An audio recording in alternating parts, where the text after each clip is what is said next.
జై హింద్, జై భారత్, జై Shriram friends. Welcome to Chitragupta. నేను మీ ఉదయ్ కిరణ్. తెలంగాణ రాష్ట్రంలో అశోక్ ఆన్లైన్ అకాడమీకి సంబంధించినటువంటి వ్యక్తి అశోక్ సార్ గత ప్రభుత్వం నుండి ఇప్పటి వరకు ప్రభుత్వాల మీద నిరుద్యోగుల పక్షాన పోరాడుతూనే ఉన్నాడు. ఆయన ఈరోజు 5వ రోజుకు ఆయన నిరాహార దీక్ష చేరుకున్నది. అదేవిధంగా నిరుద్యోగుల పక్షాన పోరాడుతూ నోటిఫికేషన్లు వచ్చుడో అశోక్ సచ్చుడో అనే నినాదం మీద ఆయన నిరాహార దీక్ష మొదలుపెట్టిండు. అసలు ఎందుకు ఈ నిరాహార దీక్ష, ఎవరు ఈ అశోక్ సార్ అనేది మాట్లాడుకుంటే, నిరాహార దీక్ష గురించి మాట్లాడుకుంటే 5 రోజులకు చేరుకున్నది నిరాహార దీక్ష. ఈరోజు 5వ రోజు. 5 రోజుల నిరాహార దీక్షలో తర్వాత అసలు అశోక్ సార్ ఎవరు అంటే గతంలో జర్నలిస్ట్గా చేసిరు. గతంలో ఆయన జర్నలిస్ట్, తర్వాత మంచి వక్త, మంచి వ్యక్తి, నిరుద్యోగుల పక్షాన 10 సంవత్సరాల పైగా పోరాడుతున్న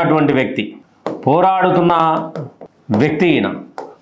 అయితే గతంలో నిర్బంధాలు చూసిండు, తర్వాత ఇప్పుడు కూడా నిర్బంధాలు చూస్తూ ఉన్నాడు. నిరుద్యోగులకు ఇస్తున్నటువంటి 2 లక్షల ఉద్యోగాలు ఎప్పుడు అని పనిచేస్తూ ఉన్నాడు. దాని మీద ధర్నా చేస్తూ ఉన్నాడు, నిరాహార దీక్ష. కనీసం ఎలాంటి పరిస్థితిలో ఉన్నాడు అశోక్ సార్ అంటే, ఆయన కుటుంబానికి కూడా వనస్థలిపురం ఏరియా హాస్పిటల్లోకి రానియనటువంటి పరిస్థితి, తన భార్య పిల్లలను కూడా చూడలేకుండా చేస్తూ ఉన్నటువంటి పరిస్థితి.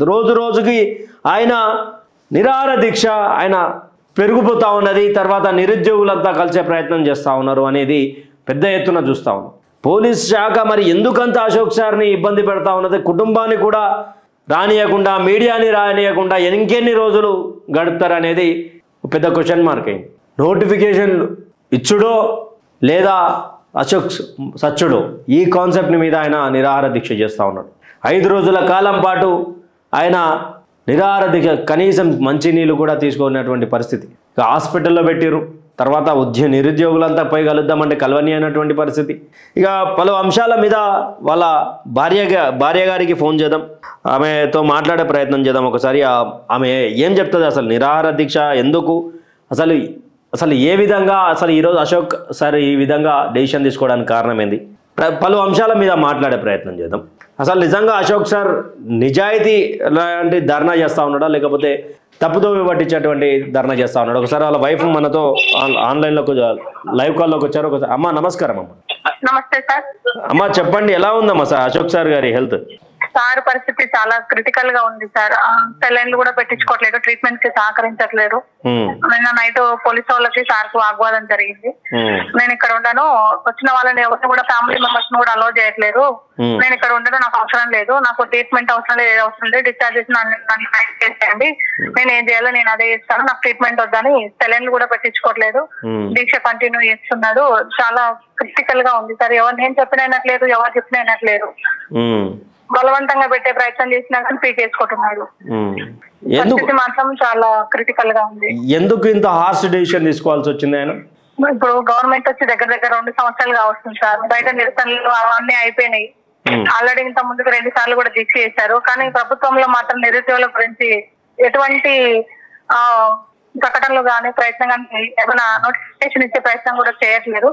నిరసనలు అయిపోయినాయి, అందరికి వినతి పత్రాలు అయిపోయినాయి, అన్ని అయిపోయినాయి. లాస్ట్ అండ్ ఫైనల్ నేను దీక్ష చేస్తాను, ఎందుకు రాధిస్తాను, గవర్నమెంట్ నోటిఫికేషన్ ఇస్తుందా, నేను నా ప్రాణాలకు అడ్డుపెట్టైనా నేను నోటిఫికేషన్ తెప్పిస్తాన ఉద్దేశంతో దీక్ష జరిగింది సార్.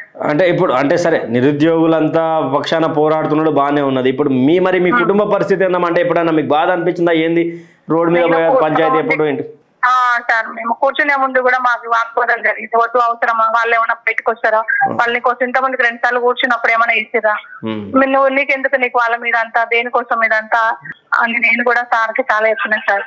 చేస్తారు, వాళ్ళు నా కోసం వస్తారు, నాకు తెలుసు, పిల్లలు నేను చేస్తాను, నా కోసం తప్పకుండా బయటకు వస్తారని చెప్పి కూర్చున్నాడు. అంటే ఇప్పుడు కేవలం బయట కొంత వినిపిస్తుంది ఏంటంటే, అశోక్ సార్కి సంబంధించినటువంటి ఏదైతే అశోక్ ఆన్లైన్ అకాడమీ ఉందో, నోటిఫికేషన్లు వచ్చి జాబులు వస్తే దాని ద్వారా అశోక్ సార్ లబ్ధి పొందొచ్చు, అశోక్ సార్ మరొకసారి ఆన్లైన్ అకాడమీలో చాలామంది విద్యార్థులు చేరుతారు, నిరుద్యోగులు చేరుతారని ఒక స్వార్థంతో నిరాహార దీక్ష చేస్తారని కొంతమంది మాట్లాడతారు. దానికి ఏం సమాధానం చెప్తారు? అదే సార్ ఇప్పుడు ప్రశ్నించే వాళ్ళు ఎవరు లేరు.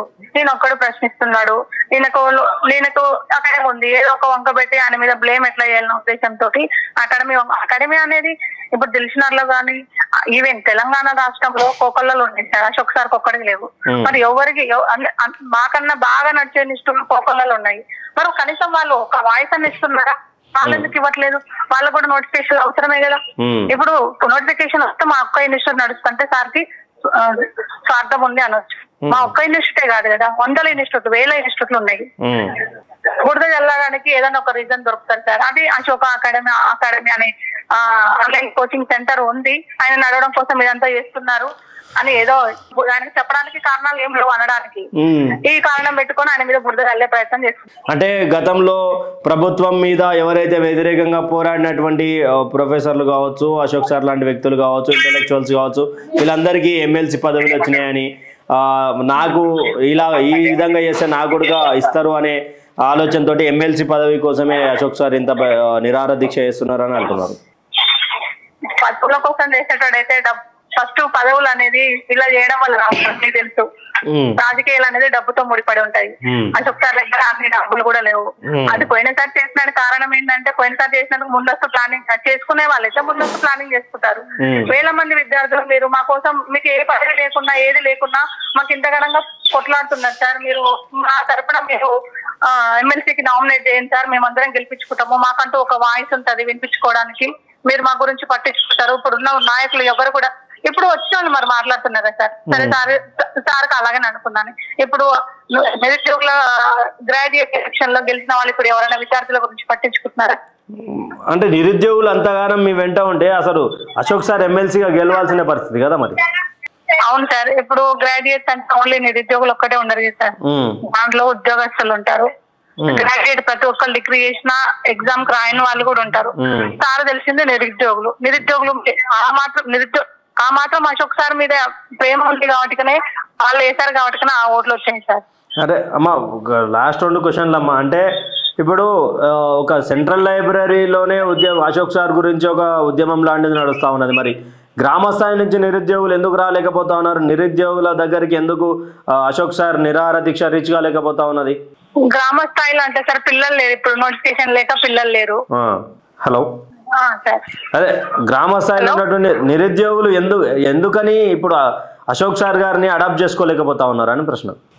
అది గ్రామ స్థాయిలో అంటే సార్ అక్కడ ఇక్కడ ఉన్న వాళ్ళకు అంత మొబిలైజ్ అక్కడ ఉండకపోవచ్చు. వాళ్ళు కూడా వస్తారు, ఒక ఈ 2-3 రోజుల్లో వాళ్ళు కూడా బయటకు వచ్చి వాళ్ళ వంతుగా వాళ్ళ సార్కి మద్దతు తెలుస్తారు. ఇప్పుడు ఏరియా హాస్పిటల్ దగ్గరికి ఎవరెవరు వచ్చారమ్మా నిరుద్యోగులు? పెద్ద ఎత్తున వచ్చారా? అంటే ఎంతవరకు వచ్చి ఉండొచ్చు? వస్తున్నారు ఒక 10 మంది. అది లోపలికి ఉంది సార్, ఒక బస్సు సౌకర్యం కూడా లేదు. వనస్థలిపురం ఏరియా హాస్పిటల్ అంటే దగ్గర మెయిన్ రోడ్ నుంచి ఒక 2-3 కిలోమీటర్ల లోపలికి ఉంది. ఈవెన్ బస్సు సౌకర్యం కూడా లేదు. ఎంత దూరం రావాలంటే వచ్చినా కానీ ఇప్పుడు ఇక్కడికి వచ్చిపోయిన పిల్లలు అక్కడ పోయినా చూడలేట్లేదుగా, పోయి ఏం చేస్తామన్న ఫీలింగ్ లో అక్కడికి వెళ్ళి చెప్పేసరికి వాళ్ళు కూడా అక్కడికి వెళ్ళి చూడనివ్వట్లేరు కదా, అంత దూరం ఎందుకు లేదని అక్కడనే డ్రాప్ అయిపోతున్నారు పిల్లలు కూడా. అంటే కూడా సార్ మీరు ఒక 100 మంది వచ్చి పిల్లలు నిరుద్యోగులు ఒక 100 మంది వచ్చి ఇక్కడ నిరసన వ్యక్తపరిస్తే పక్క అది పైకి వెళ్తుంది, మీకు నోటిఫికేషన్ వస్తుంది. మీరు బయటికి రానంత వరకు అశోక్ సార్ ఏం చేసినా కానీ దానికి యూజ్ ఉండొచ్చు ఉండకపోవచ్చు. మీరు ఆయనకు మద్దతుగా మీరు మీ దగ్గర ఎక్కడ ఉన్నారో సరే, ఇక్కడ దాకా రాకపోయినా ఉన్న చోటనన్నా మీ వంతుగా మీరు ఏదైనా ప్రయత్నం చేస్తే పక్క నోటిఫికేషన్ వస్తుంది. ఈ సమయం మించితే మళ్ళీ వాళ్ళు కూడా ఎలక్షన్ అని చెప్పేసి కాలయాపన చేసి ఇంకా 1 year దాకా కూడా నోటిఫికేషన్ అయ్యారు. మీకు ఇదే మంచి సమయం. ఇప్పుడు ఎలక్షన్ టైం కూడా ఇంకా రాలేదు.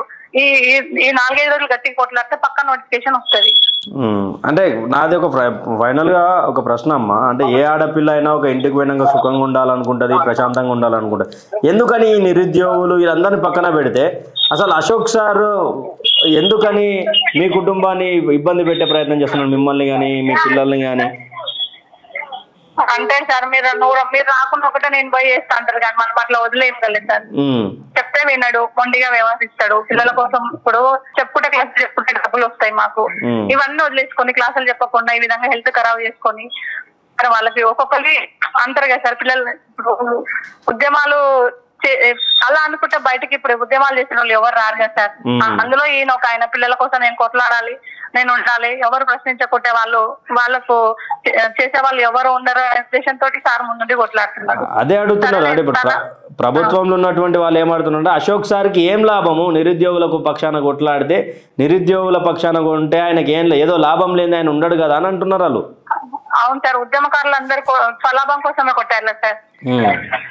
ఉద్యమకారులందరూ కూడా వాళ్ళకేమొచ్చింది, చాలా మంది మేధావులు కదా, ముందుకు వచ్చి వాళ్ళు ఎందుకు ఫైట్ చేస్తున్నారు, వాళ్ళకి ఏమైనా స్వలాభం ఉందా? ఫైనల్ ఏం చెప్పాలి? నేను చెప్పేది గవర్నమెంట్ నోటిఫికేషన్ ఇచ్చి అశోక్ సార్ హెల్త్ ఇంకా క్షీణించింది, నోటిఫికేషన్ ఇచ్చి దీక్షకు ఆయన చేసినందుకు ఆయన ఆరోగ్యం క్షీణించే ముందుకి ఏదైనా ఒక ప్రకటన చేయాలి. నేను కూడా నిరుద్యోగులకు ఒకటి చెప్పదలుచుకుంది ఏమంటే, నేను నా కోసమో నా పిల్లల కోసమో ఆయన దీక్ష కూర్చుంది మీకోసము. మీరు ఈ విధంగా ఏదేదో ఎవరు వాళ్ళకి డివైడ్ అయిపోయి ఆయన ఎవరికి వాళ్ళు డివైడ్ అయిపోయి ఈ విధంగా ఉంటే మాత్రం సార్ చేసిన దీక్ష కూడా ఎటువంటి విలువ ఉండదు. ఇంకోసారి కూడా ఆయన కూడా ముందుండి మిమ్మల్ని మీ వాయిస్ వినిపించడానికి కూడా ఆయనకు కూడా అనిపిస్తుంది, అరే నేను ఇంతగానంగా ప్రాణాలు పదంగా పెట్టి నేను వీళ్ళ కోసం ఇదంతా చేస్తే నా కోసం ఎవరు రాలేదా అనే ఉద్దేశంతో రేపన్నాడు ఆయన కూడా రేపు ఇంకేమైనా చేయడానికి కూడా సుముఖత చూపించాడు. మీరు ముందుండి మీరు కొట్లాడితే సార్ వంతుగా ఆయన ప్రాణాలను పదంగా పెట్టి ఆయనంతా ఆయన చేస్తున్నారు, మీరు కూడా మీ వంతు ప్రయత్నం చేస్తే దానికి తగిన న్యాయం జరుగుతుంది, నోటిఫికేషన్లు వస్తాయి. థ్యాంక్ యూ అమ్మ మాకు టైం ఇచ్చినందుకు. సరే సార్, థ్యాంక్ యూ. అయితే చూసారు, విన్నారు కదా, తన భార్య పిల్లలను కూడా కాదని అశోక్ సార్ నిరుద్యోగుల కోసం కదిలితే, నిరుద్యోగులు ఈరోజు ఒక 5 మంది 10 మంది వనస్థలిపురం ఏరియా హాస్పిటల్ దగ్గరికి పోయి నిరుద్యోగుల కొంతమంది కలుద్దాం అనుకుని ఆడ గెలవనిస్తలేరు అనే ఒక రాంగ్ పర్సెప్షన్ పోతా ఉన్నది. ఒక 100 మంది దాకా వచ్చి ఏరియా హాస్పిటల్ ముందు నిరసనకు కూర్చుంటే ఆటోమేటిక్గా అశోక్ సార్కి బలం వస్తుంది, ఆటోమేటిక్గా అక్కడ కలిసే ప్రయత్నం చేయొచ్చు. తర్వాత కుటుంబ సభ్యులైనటువంటి మమ్మల్నే మీరు కలవనీయట్లేదు పోలీసు వాళ్ళు, అక్కడ వాగ్వాదం కూడా జరుగుతూ ఉన్నది అని చెప్పేసి అశోక్ సార్ గారి భార్య మాట్లాడుతూ ఉన్నాడు. చాలా నీట్ అండ్ క్లియర్గా ఎంతోమంది అకాడమీలు నడుపుతూ ఉన్నారు. కానీ ఇక్కడ పరిస్థితి ఏంటి అంటే, అశోక్ సార్కి సంబంధించినటువంటి విషయంలో ఆయన అకాడమీ గురించి ఆలోచించుకుని ఉంటే ఈరోజు ఆయన దీక్షలు చేయకపోతా ఉండే. కానీ చాలా పలు అంశాల మీద క్లారిటీ తీసుకునే ప్రయత్నం చేసిన, ఎమ్మెల్సీ విషయంలో ఆయన చేస్తున్నాని, ప్రభుత్వానికి వ్యతిరేకంగా పోతే పిలిచి మాట్లాడతారని, ఇవన్నీ ఏం కాదు.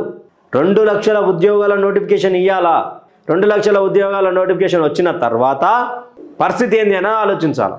అసలు నిరుద్యోగులంతా ఎక్కడక్కడ డివైడ్ అయిపోయే బదులు అందరు కలిసి ఒక తాన పని చేయొచ్చు కదా, అందరు కలిసికట్టుగా ఉంటేనే కదా ఈరోజు అశోక్ సార్కి సంబంధించినటువంటి నిరసన దీక్ష కావచ్చు, వివిధ రకాలుగా ఆయన ఆరోగ్యం క్షీణించుస్తూ ఉన్నది. 5 రోజుల నుంచి ఎలాంటి సెలైన్ లేదు, అక్కడ ఎలాంటి ఫుడ్ లేదు, ఇలా మంచినీళ్ళు కూడా తీసుకోకుండా ఆయన అలా ఉండిపోతూ ఉన్నాడు. నిరుద్యోగులు ఇప్పటికైనా మేల్కొనిరి, ఇక ఆ గుంపు ఈ గుంపు ఈ బ్యాచ్ ఆ బ్యాచ్ కాకుండా అందరు కదా నోటిఫికేషన్లు వస్తే ఆయన ఇంట్లోకి ఏం రావు, మీకే కదా వచ్చేటివి. ఆయన ఏది కాకుండా ఆయన క్లాసులో చెప్పుకోవచ్చు, కానీ లేదు కదా. ఆయన భార్య కన్నీరు పెట్టే మాటలు మాట్లాడుతూ ఉన్నది. మేము వద్దని ఎంత వారించినా కానీ లేదు, నేను పోతా అని చెప్పి నిరసన కూర్చో ఉన్నాడు నిరాహార దీక్షకు. నేనేంది, నా పిల్లల భవిష్యత్తు ఏంది? మరి నిరుద్యోగులు ముందుకు రాకపోతే ఇంకెవరు మాట్లాడతారు మీ గురించి అని చెప్పి కూడా ఆమె మాట్లాడుతూ ఉన్నది. నిరుద్యోగులు ఆలోచించుకోవాలా. 5 రోజుల నుంచి నిరాహార దీక్ష అంటే మామూలు మాట కాదు కదా సోదరా. అలాంటి పరిస్థితులలో ఆయన ఏరియా హాస్పిటల్లో ఉండి ఏ సౌకర్యం లేకుండా పిల్లలను వదిలేసి మీకోసం పోట్లాడుతుంటే మీరు ఎవరు అక్కడ సహకరించకపోతే ఇంత బాధాకరమైనటువంటి విషయం. గ్రూప్ 1 కావచ్చు, చాలా నోటిఫికేషన్స్ పెండింగ్ ఉన్నాయి, ఏవైతే పెండింగ్ ఉన్నాయో అవన్నీ భర్తీ చేయమని అడుగుతా ఉన్నటువంటి పరిస్థితి. Thank you. Stay tune with Chitragupta, signing off me Uday Kiran.